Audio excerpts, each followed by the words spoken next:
وقفے کے بعد پھر آپ کا استقبال ہے پروگرام ماہ رمضان کیسے گزارے۔ ناظرین محترم، وقفے سے پہلے آپ نے سماعت کیا کہ اس شب میں یعنی شب قدر میں 7 مرتبہ سورہ قدر پڑھنے کی کیا فضیلت، اور جمعہ کے دن 3 مرتبہ جمعہ کی نماز سے قبل سورہ قدر پڑھے تو اس کی کیا فضیلت میسر آتی ہے۔ شب قدر کی نوافل تو بہت زیادہ ہیں، جتنی عبادت کرے اتنا کم ہے۔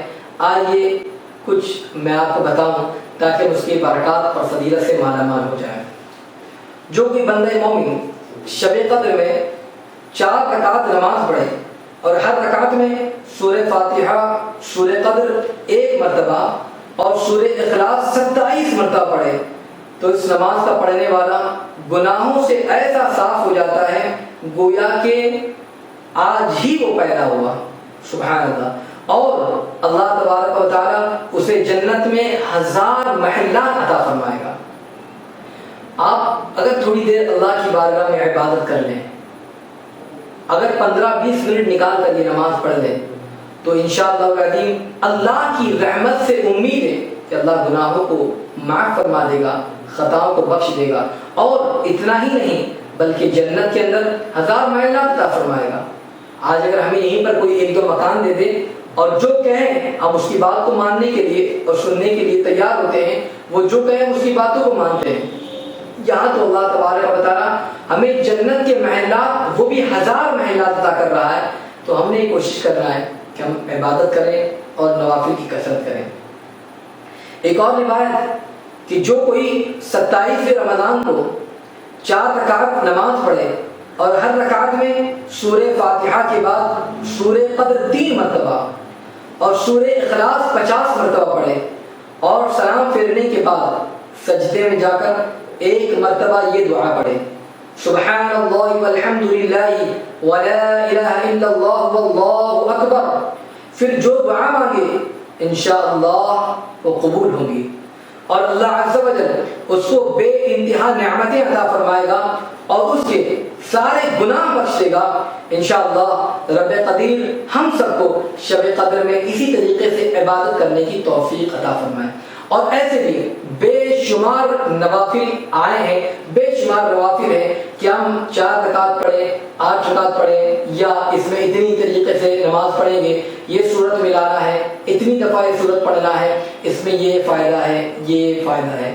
بہرحال مگر یہ ساری کے ساری چیزیں اگر آپ نوافل پڑھتے ہیں مگر قضائے عمری جیسے عمر میں جو قضائے باقی رہ چکی ہے، تو میں گزارش کروں گا کہ سب سے پہلے ان نمازوں کو آپ ادا کرنے کی کوشش کریں، ورنہ اس کا کوئی فائدہ میسر نہیں آئے گا۔ ناظرین محترم، عبادت کرتے رہیں، مولا کی بندگی کرتے رہیں، دعائیں اور استغفار کرتے رہیں۔ انشاءاللہ العظیم ماہ رمضان کے حوالے سے اور یہ مبارک مہینہ اب رخصت ہو رہا ہے، ہمیں رونا چاہیے، گریزداری کرنا چاہیے کہ اللہ تبارک و تعالیٰ نے اتنا پیارا مہینہ جو ہمیں عطا فرمایا، اب وہ مہینہ ہم سے رخصت ہو رہا ہے، الوداع ہونا چاہتا ہے۔ اس کے ایک لمحات کو آپ ضائع نہ کریں۔ ماہ رمضان الوداع کے حوالے سے آپ انشاءاللہ العظیم کل کچھ اہم باتیں سماعت کریں گے۔ آئیے کچھ مسائل سماعت کرتے ہیں۔ مسئلہ صدقہ فطر کے مصارف، یعنی صدقہ فطر انہی کو دیا جائے گا جو زکوٰۃ کے حقدار ہے، یعنی جن کو زکوٰۃ کی رقم ہم دیتے ہیں۔ اور میں نے اس سے پہلے کے پروگرام میں آپ کو بتایا تھا کہ 7 قسم کے لوگ ہیں جن کو زکوٰۃ کی رقم دی جا سکتی ہے، اور انہی 7 قسم کے لوگوں کو صدقہ فطر کی رقم بھی دی جا سکتی ہے۔